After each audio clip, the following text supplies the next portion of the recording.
Namaste, I am Shubhi Vishwakarma and you're watching this video at Organiser Weekly's YouTube channel. Today I'm here to tell you about certain cases which have happened in the recent past and why they need to be seen collectively and how they are pointing towards an invisible threat which we are living currently in Bharat. As a human being, have a certain kind of trust towards certain professionals, be it from the medical sector or educational sector, or for that matter, someone working in big MNCs or corporates. So you trust a doctor, that's why you you go to him and get cured. You trust a professor, and that's why you send your children to study under him and do as he suggests. And you trust a corporate person or an engineer for that matter and ask him to build your houses. So that is a certain kind of trust with which we have as a human being in individuals who are educated. But what if these educated individuals are radicalized and they are pursuing jihad and they are using their professions and their educational degrees as a facade to hide actually what they are planning to do? So these cases which I am going to tell you later in this video are all about this only. So let me tell you first, start with the first case and break the myth that how education is not going to break their idea of jihad. I mean, you can be a doctor and you want to do jihad and kill kafirs, and anyway, the ultimate goal of an Islamist is go to Jannat. So that doesn't change once you become a doctor or an engineer or a professor. That remains the same. I mean,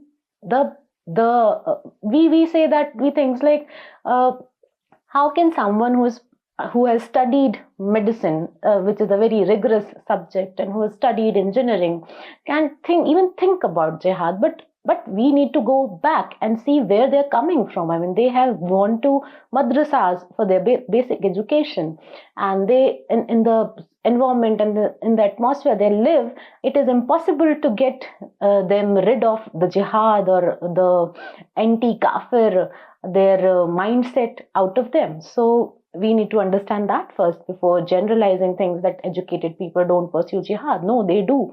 And we have seen it back to back. Now coming to my first case, it is about a doctor who wanted to mass poison Hindus and kill them. So this case is from Hyderabad, where a doctor named Syed Ahmad Mohiduddin, he wanted to poison so many people and kill them collectively, and he was joined by two men in this plan. One is Azad and the other is Muhammad Sohail. So Azad would look after arms and money, while Muhammad Sohail was linked with ISIS, and the Syed and this doctor, who's an MBBS, Syed Ahmad Mohiduddin, he was into the whole medical and biological stuff. So he planned to make a ricin, which is a castor seed based biological weapon, which has no antidote, and he wanted to mix it with water. How did he get caught? One day during a police checking, his vehicle was filled with castor seeds. And police investigated, and then they found his house was nothing but a ricin making factory where he was making it, and he wanted to poison so many people and kill them. So this our doctor was doing. Now coming to the next case, which is from the famous Al-Falah University. We all know what happened in November 2025 when a car blast took place just near Red Fort and killing 12 civilians and injuring over a dozen people. So who were the people behind this case?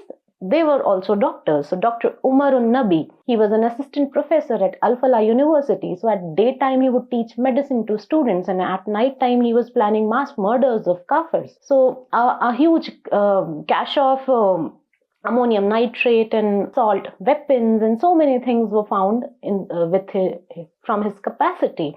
Apart from that, how he covered all of it. He was a normal teacher in the daytime and was doing all of this in night. And so many people from the same university later came out who were involved in this ISIS module, and they were linked to cross-border terrorism groups, and they wanted to do many explosions across our capital city. Now coming to my third case. So this is the very latest one from Nashik TCS company, where all engineers, Danish, Tausif, Raza, Ashif, Taruk, Shafi, Nida Khan, and all these men, they were grooming Hindu women, they were trapping them, they were sexually assaulting them, they wanted to convert them, they wanted to smuggle them to Malaysia, and from there we don't know where they wanted to send them.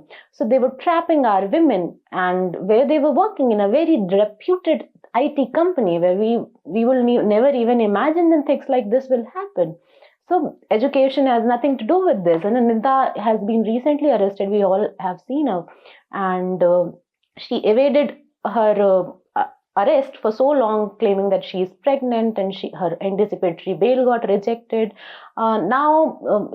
And during the course of investigation, it also came out that she was linked to Dr. Shaheen from the Delhi Terror Blast module. So this chain, which started with a relationship gone wrong theory for the so-called mainstream media, spiraled into a very big terror network nexus, which not only was involved into smuggling Hindu women to countries like Malaysia, and from there we don't know where, and also to the terror module, which wanted to do explosion in multiple cities of Bharat. So it is beyond what we see in general. Now coming to another case. So recently, a day or two before, the Bhopal police arrested one doctor whose name is Saiful Islam from Madhya Pradesh's Bhopal and in Kohifiza area. So he is an MB-based doctor, and he's from Murshidabad, Bengal. He lives in Bhopal. He has gotten married to a woman from Bhopal, and they live in the Arera colony area, which is a very posh and reputed colony in Bhopal. What police found from him? He was running a whole counterfeit network, and from him the police has found a sum of rupees 1.40 lakh rupees and all fake 500 rupee note, and the paper for these notes are being traced into countries like Pakistan and Nepal. So this man bought an amount of around 1.60 lakh rupees in rupees 60,000 only from a person based in Murshidabad. And later on, in the span of 10 days, he spent rupees 60,000 in Bhopal, all fake currency. And we don't know who this man is associated with and how big is their network. So these are the kinds of, professionals, working professionals who live a normal life and pursue this kind of jihad out there. So he can be a doctor and he would cure your child in the daytime and would plan his murder in the night. He can be a professor who would teach your children in the colleges and schools in the daytime, and in the night he must be planning a blast near your house. And he can be an IT guy where you want to send your child to earn lakhs and lakhs of rupees, and maybe your daughter will never return home the same way she was. I mean, in the TCS case, one of the women was lewd and groomed so much that she wanted to change her name to Hania. She started wearing hijab, she was offering namaz, and she was made to recite kalma and whatnot. So this is how, after years and years of spending in your child's education, you may end up losing a daughter like this. Or, Danish was planning these girls to send to Malaysia. So you never know that your child, will be with you in future or not. And now we have a counterfeit currency network out there where we are being exploited, not just emotionally, financially. There are being plans made to kill us and our children's, and now they also want to rupture our economic system and get counterfeit currency into our system. So this is the kind of threat we are living right now in Bharat, and we need to identify it. We need to understand how things work out. It's not always that, it's a very general saying that education makes you think beyond religious perspectives, or education can change your thoughts about a certain thing. Education can make you mature. Education can, get you out of this jihadi mindset. But do you think really education can do it? In these cases, I have, these are not the only 4 cases which are happening around us. I am sure you must have seen so many cases like these. The purpose of making this video is just simple, that to make you understand that it is the next time someone tells you that he is educated and he may not do jihad, and why you think every time we Hindus choose to, I mean, I will give you a very simple example. Muslims prefer Muslim vendors. They go to Muslim shopkeepers for their grocery buying, for their clothing, etc. They would always prefer them in the name of halal or whatsoever. But we Hindus, when we start doing it, there comes a question that why are you bringing religion into everything? Why there has to be religion into everything? They are educated. Why are not going to see a Muslim doctor? What's wrong in it? He is an educated MBBS personnel. But is it really true?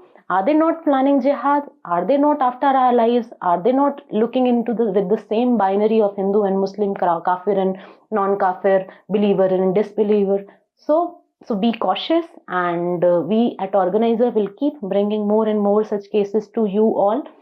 Thank you for watching this video. Do subscribe to our YouTube channel. Till then, namaste.